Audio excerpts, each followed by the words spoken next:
On today's MatChat, we're going to be talking about sharpening the edge without losing your center. Now, what does that mean?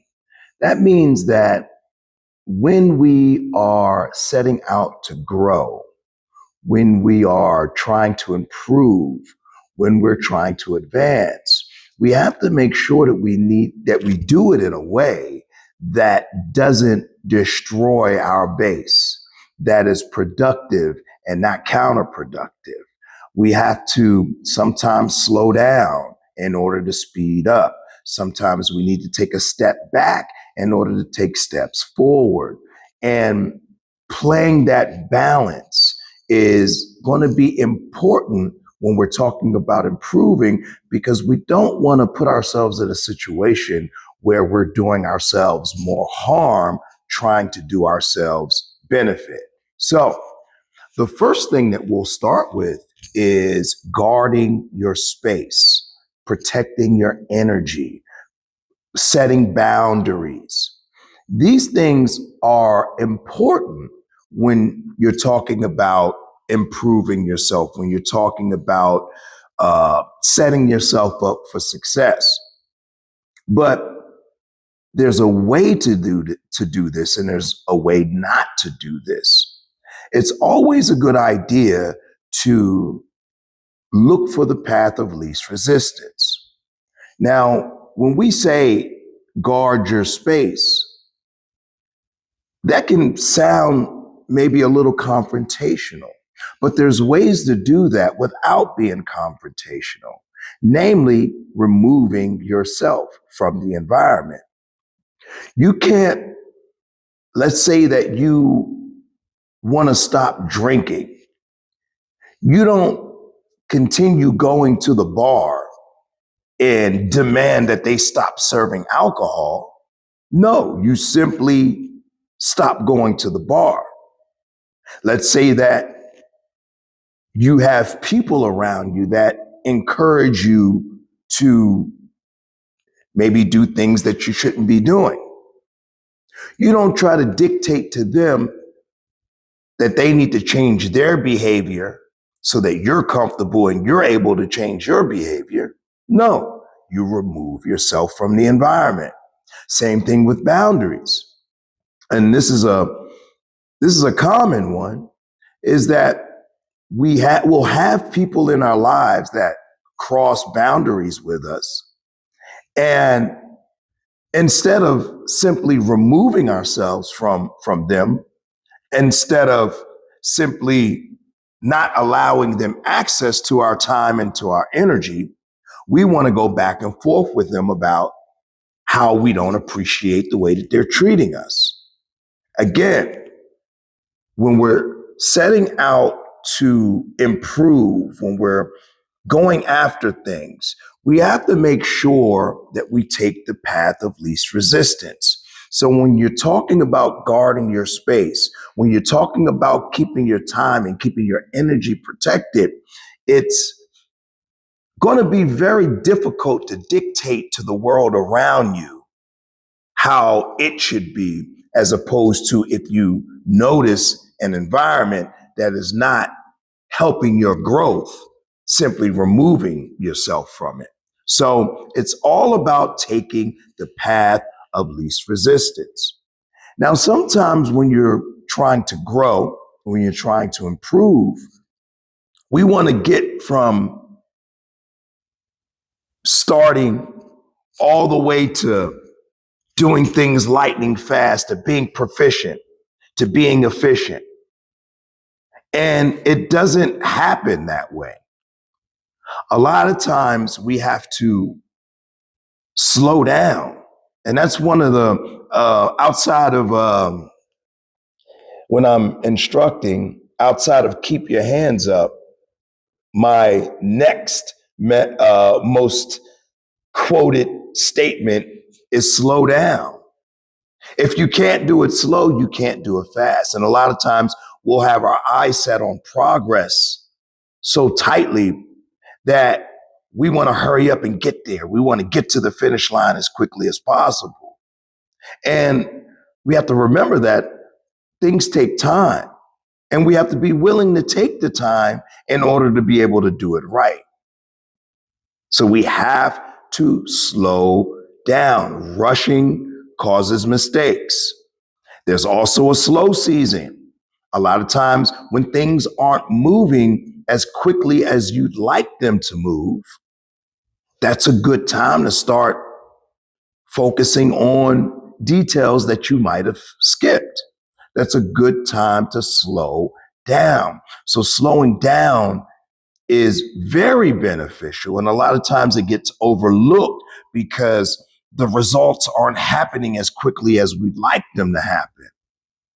But that slow season, that slowing down, that slow period is probably more important than anything else when it comes to your progress. And when we're moving toward a goal, we have to set our goals and almost forget about them.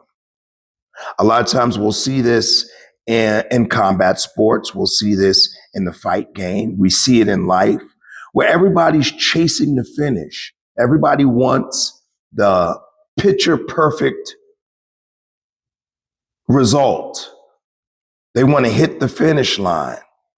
And we have to, once we set our goals, we have to take our focus off of our goal and focus on the steps that are in front of us. We also have to be flexible in how we get to our goal. Sometimes we'll get our sights on a destination and not realize that the straight path to that destination might be the hardest route. When we look in front of us, we might see that, oh, if I make a right here, I make a left here, I'll get there actually faster. Sometimes we try to pave roads where roads don't exist. And that's why it's important to focus on our input as opposed to focusing on the outcome. Because it's ultimately your input that's going to get you to the outcome that you want. So that's where most of your focus needs to be. And when we have our eyes so focused, so dialed in onto the result, we take our eyes off of the most important part, which is the path that is in front of us, which is our input. So focus on the input, and the input, it will actually produce results beyond anything that you could have imagined. Always focus on the input and don't chase the finish. Now, when we're talking about our surroundings, and this applies to self-defense, this applies to safety. A lot of times we look at the world, we want to be paying attention. We want our awareness to be sharp. But we have to approach our awareness in a way that's productive. And the way that we approach awareness is through a curiosity lens as opposed to a fear-based lens. So what does that mean? That means I go into a room, I can be scanning for danger, or I can just generally be scanning out of curiosity. When you scan for danger, when your awareness is focused on danger or focused on the negative, you find the negative. But you can take that same awareness, that same attention to detail, and let curiosity fuel it. And when that happens, now you're gonna see danger, you're gonna see pitfalls, but you're also gonna see opportunity. You're also gonna see benefit. You're also gonna see things to be grateful for.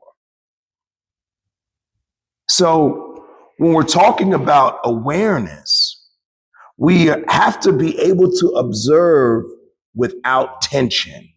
We have to be able to observe without just with without paranoia, because awareness, fear-based awareness is paranoia. And that looks fundamentally different than curiosity-based awareness. So we have to look, pay attention through the lens of curiosity. Now, when we're talking about our environment, we have to remember that our environment is what shapes us. And it's that classic debate of nature versus nurture. Now, for a long time, science believed that genetics played a huge part in a person's destiny.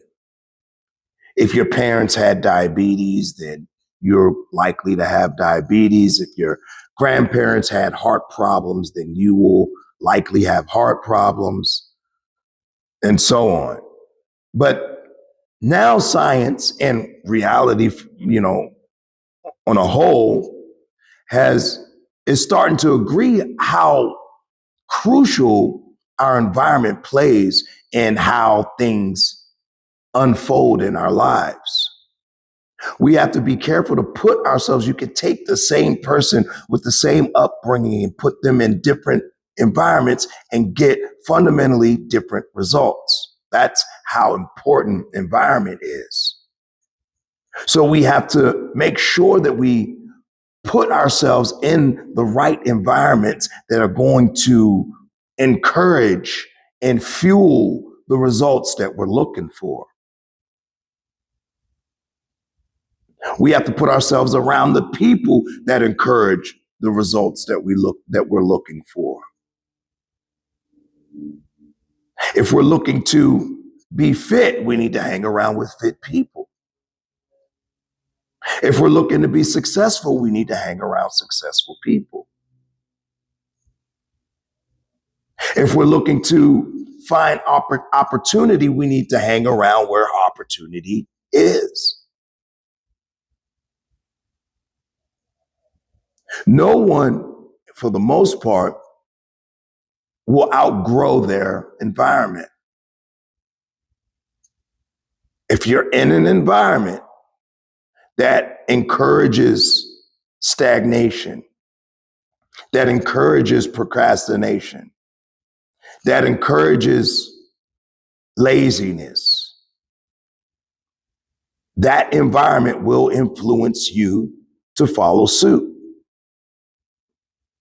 So, making sure that we put ourselves in the best environments to get the things that we want out of life is very, very important. Environment is everything. We are not powerful enough to change an entire environment. We have to be humble enough to understand that if we want to get to a certain place, we got to put ourselves in the environment that's going to get us there. So a lot of improvement, a lot of reaching your goals is about being aware of your surroundings and playing it correctly. Because a lot of times we'll be working against our environment. We set ourselves up for failure because we're not playing it correctly. And a lot of times, in order to get better, we have to create the conditions for us to get better. The sailor doesn't